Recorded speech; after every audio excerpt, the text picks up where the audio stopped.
नाज़रीन अस्सलाम वालेकुम। मैं मोहम्मद रियाज़ अहमद सियासत न्यूज़ आइना में आपका खैर मकदम है। नाज़रीन, आप अच्छी तरह जानते हैं कि आज आलमी सतह पर एक खबर जो सबसे ज़्यादा मैं समझता हूँ कि चर्चे में है, और वो खबर है इसराइल और गज़ा जंग से मुताल्लिक़। आप ये भी अच्छी तरह जानते हैं कि 7 अक्टूबर 2023 को इसराइल और गज़ा या इसराइल और फ़लस्तीन के दरमियान जंग का आगाज़ हुआ। उसके बाद से इसराइल ने अपनी दरिंदगी का सिलसिला जो जारी रखा है, वो अब तक ऐसा लगता है कि खूनीन तारीख रकम कर रहा है। वैसे भी नाज़रीन, जहाँ तक इसराइल का सवाल है, आप अच्छी तरह जानते हैं कि इसराइल को एक नाजायज़ मुमलिकत कहा जाता है, और इसराइल के क़याम में जिस तरह मगरबी ताकतों ने किरदार अदा किया है, इंतहाई मज़मूम किरदार रहा। और आप देखेंगे कि उसी के नतीजे में आज सारी दुनिया में एक बेचैनी का माहौल पाया जाता है। ख़ास तौर पर आप देखें कि 7 अक्टूबर 2023 से इसराइल गज़ा को तबाह व ताराज करने पर तुला हुआ है और उसका सिलसिला जारी रखे हुए हैं। आपको ये बताना ज़रूरी है कि यानी 9 माह का अरसा गुजर चुका है, उसके बावजूद इसराइल जंगबंदी के लिए तैयार नहीं है, जबकि दूसरी तरफ हमास है जो इसराइल का बेजिगरी के साथ मुकाबला कर रहा है। और आपको ये भी बता दें कि इसराइली जो फोर्सेस हैं, वो फ़लस्तीनी मुजाहिदीन के खून के प्यासे बने हुए हैं, और मुख्तलिफ़ मकामात पर धावा करते हुए और मुख्तलिफ़ मकामात को निशाना बनाते हुए फ़लस्तीनी मुजाहिदीन की यानी खात्मे पर तुले हुए हैं। बहरहाल नाज़रीन, जहाँ तक इसराइल का सवाल है, तो आपको बता दूँ कि गुज़िश्ता 5 रोज़ में इसराइल की दरिंदगी इस कदर उरूज पर पहुँच गई है कि इसराइली हमलों में कम अज़ कम 300 फ़लस्तीनी शहीद हुए हैं और 1000 के करीब ज़ख्मी हुए हैं, जिससे अंदाज़ा कर सकते हैं कि इसराइल किस तरह दरिंदगी का मुज़ाहरा कर रहा है। वैसे नाज़रीन, जहाँ तक 7 अक्टूबर की बात हमने की है, यानी 9 माह का अरसा गुजर चुका है, और इस अरसे के दौरान 38,713 फ़लस्तीनियों ने जामे शहादत नोश किया है, जबकि 90,000 के करीब फ़लस्तीनी ज़ख्मी हुए हैं, जिनमें ऐसे कई फ़लस्तीनी हैं जो मुस्तकिल तौर पर माज़ूर हो चुके हैं। और नाज़रीन, आपको ये भी बता दें कि 20,000 के करीब बच्चों ने जामे शहादत नोश किया है, जबकि ख़वातीन की भी कसीर तादाद शहीद हुए हैं। उसके बावजूद इसराइल अपनी दरिंदगी का सिलसिला जारी रखे हुए हैं, और आलमी सतह पर, ख़ास तौर पर जो आलमी बरादरी है, वो बेबसी, वो मजबूरी का मुज़ाहरा करती जा रही है। और जहाँ तक आलम इस्लाम का सवाल है, आलम अरब का सवाल है, आप अच्छी तरह जानते हैं कि किस तरह की कोशिशें हो रही है और किस तरह इसराइल के हौसले बुलंद हो रहे हैं। वैसे भी नाज़रीन, आपको बता दें कि गज़ा के वाहिद कैंसर हॉस्पिटल को भी इसराइल ने नहीं बख्शा, बल्कि इसराइली फोर्सेस ने उस हॉस्पिटल पर भी हमला किया। और आपको ये भी बताना ज़रूरी है कि इस अस्पताल को पिछले 10 माह के दौरान इसराइल ने अपने अड्डे में तब्दील कर दिया था, और अब उस अस्पताल को उसने तबाह कर दिया है। इस सिलसिले में तुर्की का एक बयान मंजर-ए-आम पर आया, जिसमें तुर्की ने वाज़ेह तौर पर कहा है कि इसराइल का ये इक़दाम नाक़ाबिल क़बूल है और वो उसकी मज़म्मत करता है। और उसने ये भी कहा है कि इस तरह की तबाही व बर्बादी के जो ज़िम्मेदार हैं, उनको आलमी अदालत में घसीटा जाएगा। वैसे भी नाज़रीन, मंगल को 3 घंटों में इसराइली फोर्सेस ने वस्ती गज़ा में कम अज़ कम 19 फ़लस्तीनियों को शहीद कर दिया। इसी तरह अज़्ज़वेदा और अल-मग़ाज़ी कैंप और नसीरत कैंप पर भी हमले किए गए, जिसमें 35 फ़लस्तीनी शहीद हुए हैं। अब देखना यह है कि आलमी बरादरी किस तरह इसराइल को जंगबंदी के लिए राज़ी करती है। वैसे भी नाज़रीन, आपको बताना ज़रूरी है कि मुमलिकत क़तर में जंगबंदी के लिए बातचीत जारी है। कभी इजरायली वज़ीर जंग वहाँ पर जाते हैं, या इसराइल के अहम ओहदेदार वहाँ जाते हैं, तो कहीं पर हमास के कायदीन भी बातचीत में हिस्सा लेते हैं। लेकिन ये कहा जा रहा है कि हाल अरसे के दौरान हमास के जो कमांडर है मोहम्मद अल-ज़ीफ़, उनको हलाक करने का इसराइल ने दावा किया है, लेकिन हमास के तर्जुमान का कहना है कि मोहम्मद अल-ज़ीफ़ बाक़ायदे हयात हैं और वो इसराइल के ख़िलाफ़ कार्रवाइयों के अहकामात जारी कर रहे हैं। नाज़रीन, हम आपके लिए चलते हैं अमेरिका में। आप अच्छी तरह जानते हैं कि 5 नवंबर को सदारती इंतखाबात होने वाले हैं, और मुकाबला होगा डोनाल्ड ट्रंप और जो बाइडन का। जो बाइडन हो या डोनाल्ड ट्रंप हो, दोनों इंतहाई ज़ईफ़ुल उम्र हो चुके हैं। उसके बावजूद हैरत इस बात की है कि अमरीकी अवाम किस तरह इन्हें कबूल कर रहे हैं, क्योंकि उम्र ज़्यादा हो जाती है तो फिर जो लीडर होते हैं چاہے لیڈر ہو، چاہے عہدیدار ہو، چاہے عام انسان ہو، وہ مختلف بیماریوں کا شکار ہو جاتا ہے. خاص طور پر ان کی جو یادداشت ہوتی ہے، جو میموری ہوتی ہے، وہ کمزور ہو جاتی ہے. مثال کے طور پر آپ نے دیکھا کہ جو بائیڈن کے بارے میں کئی ایسے واقعات منظر عام پر آئے ہیں جس میں انہوں نے کسی کو کسی اور نام سے پکارا ہے. اسی طرح آپ نے دیکھا کہ ٹرمپ کے بارے میں بھی کئی ایسے واقعات منظر عام پر آئے ہیں جس میں کہا گیا کہ ان کی ذہنی حالت ٹھیک نہیں ہے اور وہ بیمار ہیں. لیکن آپ نے دیکھا کہ حالیہ کے دوران ریپبلکنز نے اپنا صدارتی امیدوار ٹرمپ کو نامزد کیا ہے اور ایسا لگتا ہے کہ 14 جولائی کو جو ان پر قاتلانہ حملہ کیا گیا جس میں ان کا کان کٹ گیا اور آپ نے دیکھا کہ کس طرح وہ بال بچ گئے، اس کے بعد سے امریکہ میں ٹرمپ کے تئیں کافی ہمدردیاں پیدا ہو رہی ہیں. ان کے جو ناقدین تھے وہ اب ان کے ہمدرد بن کر ابھر رہے ہیں اور آپ نے دیکھا کہ کس طرح ٹیسلا کے چیف ایگزیکٹو آفیسر اور سوشل پلیٹ فارم ایکس کے مالک ایلن مسک نے اعلان کیا ہے ٹرمپ کی تائید و حمایت کا. آپ کو بتا دیں کہ ایلن مسک ٹرمپ کے انتہائی ناقدین میں شمار کیے جاتے تھے، انتہائی تنقید کرنے والوں میں شمار کیے جاتے تھے، لیکن جیسے ہی ٹرمپ پر قاتلانہ حملہ ہوا اس کے بعد ایلن مسک نے بھی اپنا موقف تبدیل کر دیا. اب تو انہوں نے اعلان کر دیا ہے کہ وہ ہر ماہ ٹرمپ کی انتخابی مہم چلانے کے لیے $45 ملین فنڈنگ کریں گے. تو آپ اندازہ کر سکتے ہیں کہ ایک کل کا دشمن آج کا دوست بن گیا ہے، کل کا ناقد آج کا حامی بن گیا ہے. اور آپ نے دیکھا کہ اس طرح کے ایسے واقعات پیش آ رہے ہیں کہ امریکہ کی جو سیاسی تاریخ ہے ایسا لگتا ہے کہ وہ بدلنے جا رہی ہے. اور یقین مانیے کہ حالیہ عرصے کے دوران جو تبدیلیاں رونما ہوئی ہے امریکہ میں اور جو واقعات پیش آئے ہیں اس سے تو ایسا ہی محسوس ہوتا ہے کہ اس مرتبہ یعنی 5 نومبر کو ہونے والے امریکی صدارتی انتخابات میں ڈونلڈ ٹرمپ کو کامیابی ملے گی. یہ بھی کہا جا رہا ہے کہ یہودی لابی بھی پوری طرح ٹرمپ کے ساتھ ہے اور یہ بھی کہا جا رہا ہے کہ ایلون مسک جیسے بڑے بڑے جو صنعتکار ہیں، تاجرین ہیں اور دولت مند ہیں، ارب پتی لوگ ہیں، وہ بھی ٹرمپ کی پوری مدد کر رہے ہیں. اب social media plate form x کے صدر نشین اور ٹیسلا کے CEO ایلن مسک نے واضح طور پر اعلان کر دیا ہے کہ وہ ٹرمپ کی مدد کریں گے. ٹرمپ کی جو کمیٹی ٹرمپ کی انتخابی مہم چلا رہی ہے اسے ہر ماہ $45 ملین کی رقم عطا کریں گے. ویسے ناظرین آپ کو بتا دوں کہ جہاں تک ٹرمپ کا سوال ہے، سپر پولیٹیکل ایکشن کمیٹی یہ ایک کمیٹی ہے جو ٹرمپ کی انتخابی مہم چلا رہی ہے اور اسے ماہانہ کئی ملین ڈالرز کی ضرورت ہوتی ہے. ایسے میں ایلن مسک نے ان کا کام آسان کر دیا ہے.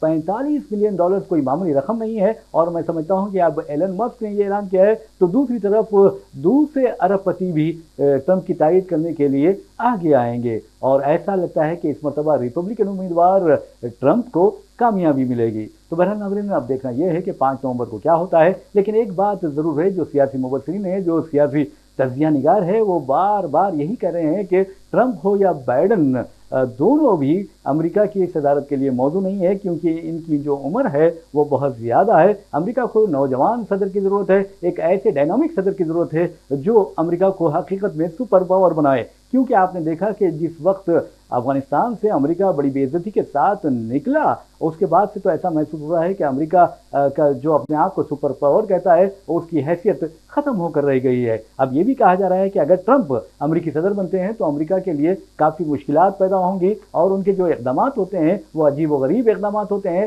اور یہ کہا جا رہا ہے کہ مشیل اوباما جو باراک حسین اوباما کی بیوی ہیں، اگر وہ صدر بنتی ہیں امریکہ کی تو امریکہ کی معیشت اور امریکہ کا جو مقام ہے، وہ مرتبہ ہے، وہ دوبارہ دنیا میں حاصل کیا جا سکتا ہے. لیکن ٹرمپ اگر صدر بنتے ہیں تو پھر تباہی و بربادی کا آغاز بھی ہو سکتا ہے. ویسے بھی ناظرین آپ کو بتا دوں کہ ٹرمپ جو غیر قانونی تارکین وطن ہیں یا امیگرینٹس ہیں ان کے خلاف بہت زیادہ بولتے ہیں اور خاص طور پر مسلمان جو امیگرینٹس وہاں پر ہیں ان کے خلاف وہ اپنی زبان زیادہ چلاتے ہیں. اور آپ کو یہ بھی بتا دوں کہ جس وقت ٹرمپ پر قاتلانہ حملہ ہوا یعنی 14 جولائی کو ٹرمپ پر قاتلانہ حملہ ہوا اور اس حملے میں اگر ٹرمپ بچے ہیں تو صرف اور صرف مائیگرنٹس کی وجہ سے بچے ہیں کیونکہ انہوں نے تقریر کرتے ہوئے اس بات کے لیے یعنی بائیڈن انتظامیہ کو تنقید کا نشانہ بنا رہے تھے کہ بائیڈن انتظامیہ نے انلیگل مائیگرنٹس کو کھلی چھوٹ دے رکھی ہے اور اس سلسلے میں وہ تقریر کرتے کرتے پلٹے اور ایک چارٹ کی طرف بتا رہے تھے جہاں پر انلیگل مائیگرنٹس کی تعداد کے بارے میں تفصیلات موجود تھی. جیسے ہی وہ پلٹے وہ گولی چلی اور گولی ان کے کان کو چھوتے ہی بھی نکل گئی. اگر وہ نہ پلٹتے تو یقین مانیے ان کی کن پٹی میں گولی داخل ہو جاتی اور آج ٹرمپ انجہانی ٹرمپ کہلاتے.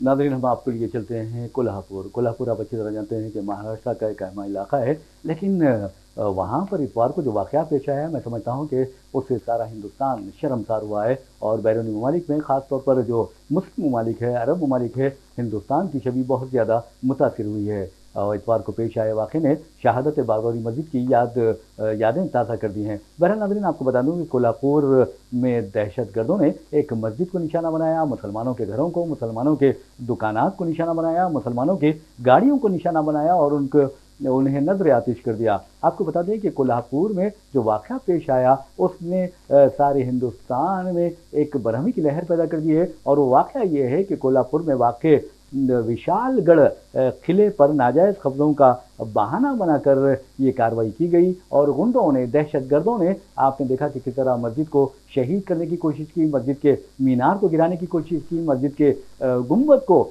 शहीद करने की कोशिश की। और आपने देखा कि किस तरह इन फ़िरक़ा परस्त दरिंदों ने, फ़िरक़ा परस्त दहशतगर्दों ने किस अंदाज में मस्जिद में जूतों के साथ दाखिल होकर मस्जिद की बेहुरमती की। ना सिर्फ बेहुरमती की बल्कि कुरान मजीद के नुस्खे नजर आतिश कर दिए और यहाँ तक के जानेमाज़ों को जला दिया, मिंबर पर हमला किया। और आप याद रखिए, जो भी मस्जिद के साथ इस तरह की हरकत करता है, मस्जिद की बेहुरमती करता है, कुरान मजीद के को नजर आतिश करता है, वो नजर आतिश हो जाता है, उसका मकान नजर आतिश होता है, उसका कारोबार नजर आतिश होता है। और आप देखेंगे कि जिन जिन लोगों ने उस मस्जिद की बेहुरमती में हिस्सा लिया और मस्जिद पर हमला किया, वो कल खुद पछताएंगे कि हमने ऐसा क्यों किया है। उनकी नस्लों पर इसका असर होगा और वो तबाही और बर्बादी की तारीकी में डूब जाएंगे। बहरहाल नाज़रीन, आपको बता दें कि जहाँ तक कोल्हापुर का सवाल है, कोल्हापुर में एक किला है मशहूर विशालगढ़। विशालगढ़ में साबिक़ रुकन पार्लियामेंट संभाजी राजे छत्रपति, ये शिवाजी जी के ख़ानदान से ताल्लुक़ रखते हैं, ये दावा करते हैं।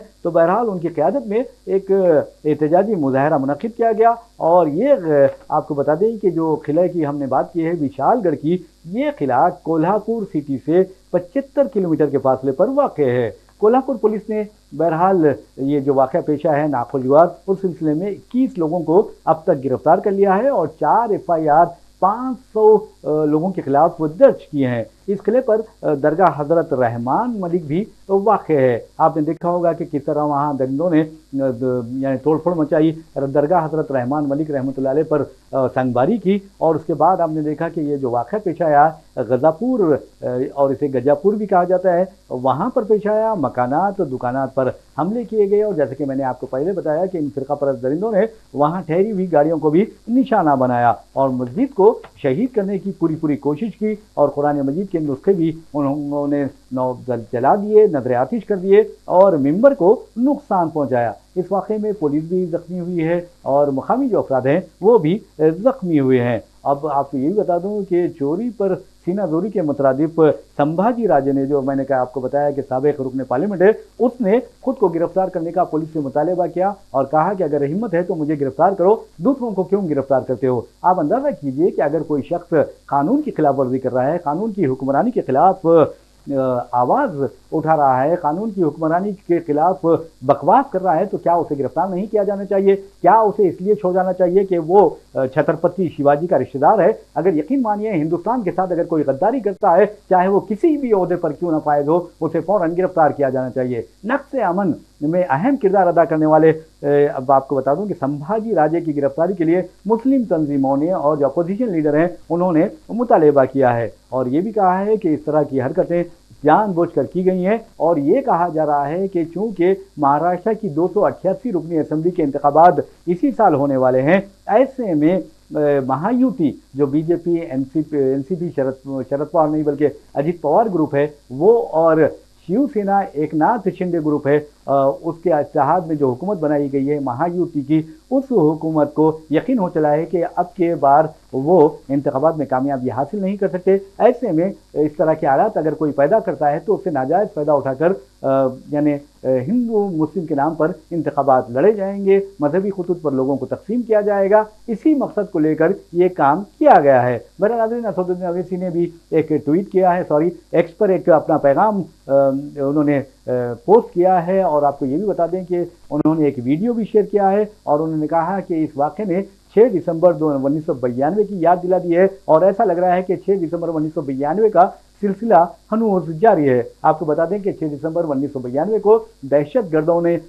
यानी गुंडों ने और बदमाशों ने शहीद बाबरी मस्जिद को शहीद कर दिया था। लेकिन अफसोस की बात यह है कि जो बाबरी मस्जिद के मुल्जिमीन थे वो तो पूरे के पूरे बरी कर दिए गए हैं। यकीन मानिए कि इस ज़मीन की अदालत ने उन्हें बरी कर दिया है, लेकिन ऊपर की जो अदालत है उसने बरी नहीं किया है। उनको जलील ख़ार ज़रूर करेगी कुदरत। और आपने देखा कि LK आडवाणी का क्या हाल हुआ है, ना वो बोल सकते हैं, ना चल सकते हैं, ना फिर सकते हैं, बेबस वो मोहताज हो गए हैं। और क्यों मोहताज हो गए हैं इस सिलसिले में आप उनसे भी पूछ सकते हैं। लेकिन एक बात जरूर है कि बाबरी मस्जिद की शहादत में जिस ने अपना किरदार अदा किया है वो तबाही और बर्बादी का शिकार जरूर हुआ है और कुदरत ने उससे इंतकाम लिया है। बहरहाल अब देखना यह है कि कोल्हापुर की जामी मस्जिद पर जिन गुंडों ने हमला किया और जिन लोगों ने उसे शहीद करने की कोशिश की, उनका क्या हाल होता है। हो सकता है कि पुलिस उनके खिलाफ कार्रवाई ना करे, हो सकता है कि पुलिस दबाव में आकर, सियासी दबाव में आकर मुल्जिमीन को, खातियों को रिहा कर दे। लेकिन एक बात जरूर है कि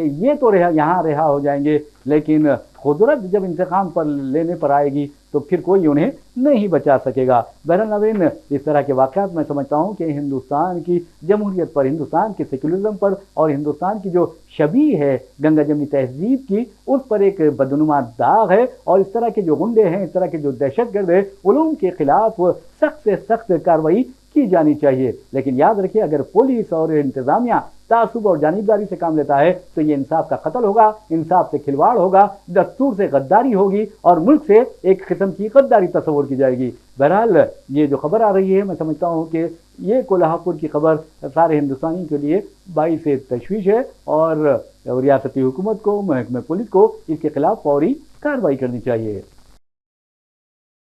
नाज़रीन, हम आपको लिए चलते हैं जुनूबी हिंद की रियासत तेलंगाना में आप अच्छी तरह जानते हैं कि कांग्रेस की हुकूमत है और यहाँ पर ऐसा लगता है कि पिछले 10 वर्षों के दौरान KCR हुकूमत ने जिस अंदाज में कांग्रेस को तबाह और बर्बाद करने का सामान किया था और कांग्रेस के अरकान को इन्हिराफ पर उकसाया था और कांग्रेस के अरकान को BRS में शामिल किया था, उसी तरह का जवाब अब चीफ मिनिस्टर रेवंत रेड्डी देने लगे हैं। आपको बता दें कि रियासत तेलंगाना में एक जुमला 119 असेंबली नशस्तें हैं और आपने देखा कि दिसंबर 2023 को जो असेंबली इंतखाबात हुए हैं उसमें कांग्रेस ने 64 हल्कों पर कामयाबी हासिल करते हुए इख्तिदार हासिल किया था और इस इख्तिदार में मुसलमानों का कलीदी किरदार रहा है। बहरहाल कांग्रेस को 64 यानी 64 नशस्तों पर कामयाबी मिली थी, जबकि BRS ने 39 नशस्तें हासिल की थी। BJP को 8 और MIM को 7 हल्कों में कामयाबी मिली थी और आपने देखा कि 39 BRS MLAs में से एक BRS की रुकनी असेंबली जिनका ताल्लुक सिकंदराबाद कंटोनमेंट से था, सड़क हादसे में इंतकाल कर जाती हैं। उसके बाद ज़िमनी इंतखाब होता है और कांग्रेस उस पर कामयाब हो जाती है।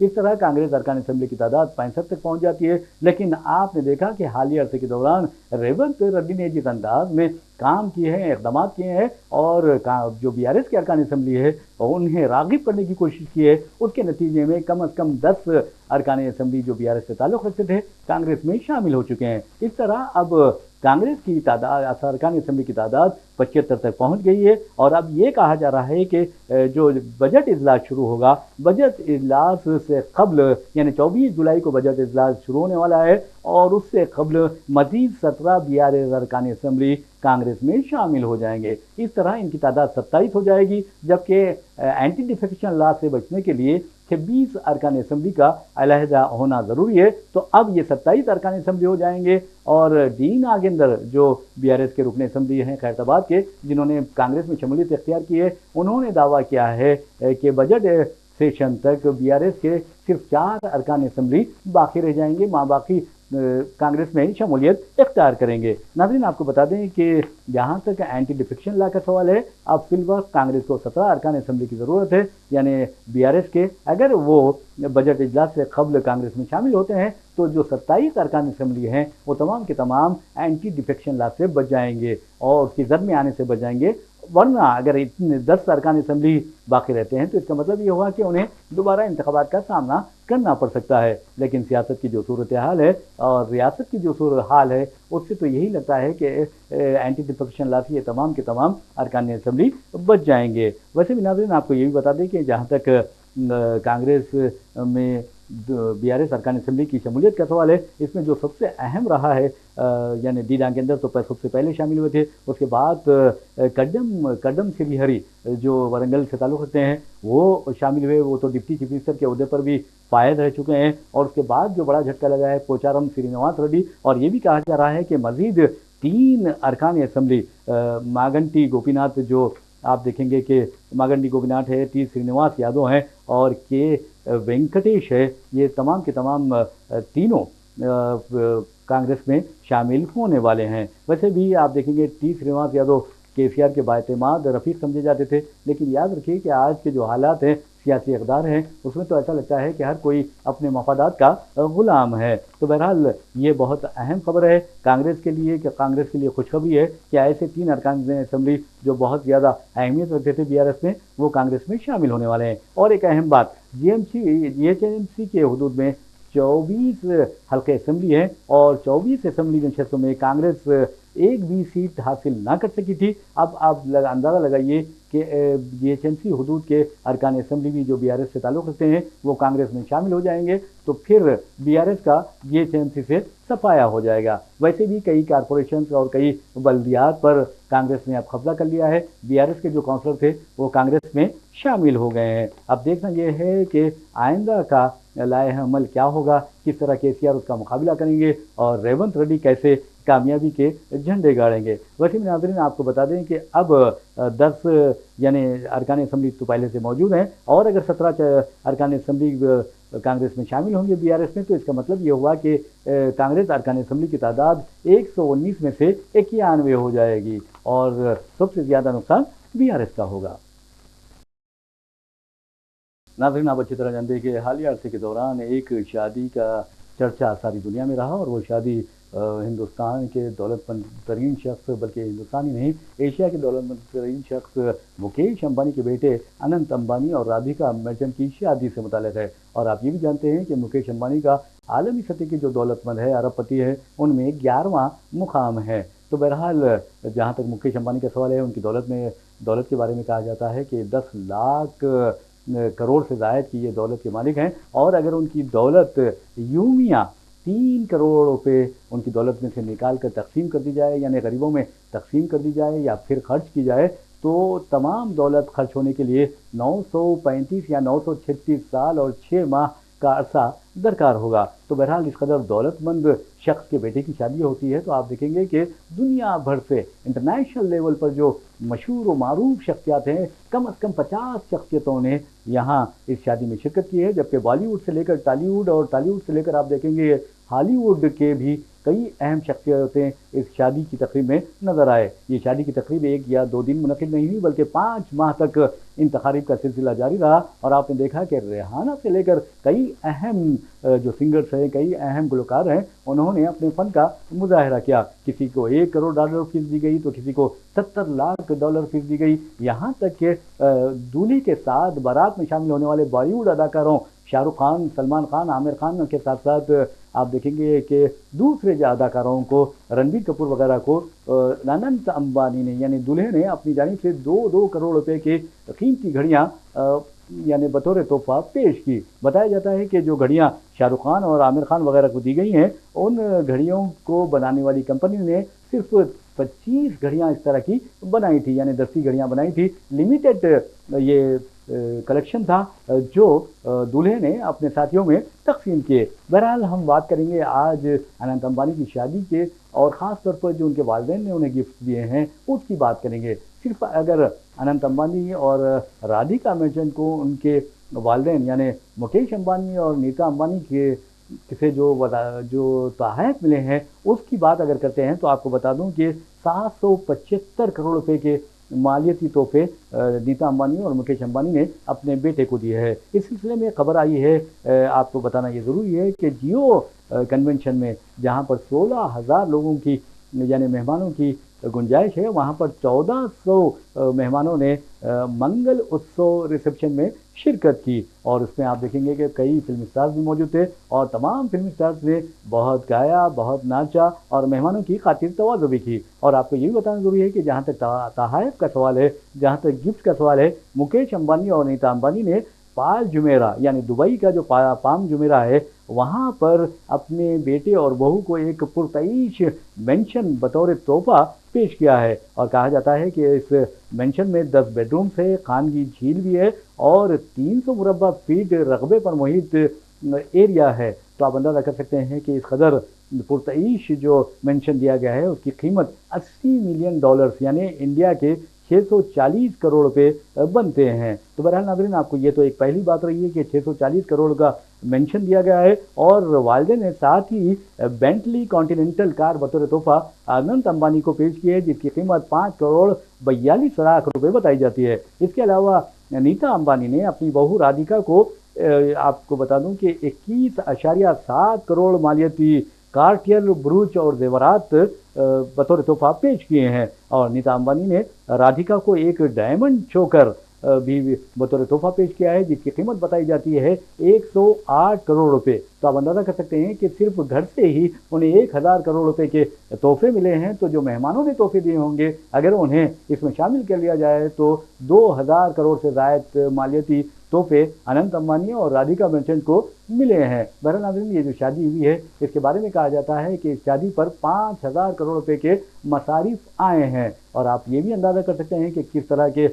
खर्च किए गए। और आपको ये बता दूं कि जियो के जो सब्सक्राइबर्स हैं या सारिफिन हैं उनकी तादाद 680 मिलियन बताई जाती है और रिचार्ज में जो इजाफा किया गया है वो 25% किया गया है। तो जो सोशल मीडिया पर खबरें आ रही हैं या कमेंट किए जा रहे हैं वो कमेंट्स इस तरह हैं कि मुकेश अंबानी ने अपने पैसों से अपने बेटे की शादी नहीं की, बल्कि जो उसके सारिफिन हैं, जियो के सारिफिन हैं, उन पर बोझ डाला इस खर्च का। तो बहरहाल इस तरह की शादियाँ होती हैं और आपने देखा कि किस तरह वज़ीर आज़म वहाँ पहुँचकर उन्हें आशीर्वाद देते हैं और दुनिया भर के जो अहम पर्सनालिटीज़ हैं, वीआईपीज़ हैं, उन्होंने वहाँ शिरकत की और दूल्हा दुल्हन को आशीर्वाद दिया। बहरहाल अगर हिंदुस्तान में अगर इस शादी को देखा जाए तो कोई भी सारी दुनिया में यही कहेगा कि हिंदुस्तान एक गरीब मुल्क नहीं है। हिंदुस्तान एक ऐसा मुल्क नहीं है जहाँ पर 80 करोड़ आबादी खते गुर्बत से नीचे ज़िंदगी गुजारती है। हिंदुस्तान एक ऐसा मुल्क नहीं है जहाँ पर अमरीकी सदर आते हैं तो गुजरात को में जो स्लम इलाके हैं उन्हें छुपाने के लिए दीवारें खड़ी कर दी जाती हैं। हिंदुस्तान वैसा मुल्क नहीं है जहाँ पर इंसान भूख के मारे सड़क हादसे में हलाक होने वाले यानी ट्रक की जद में आने वाले कुत्ते को नहीं खाता। तो बहरहाल नाज़रीन, ये तो रही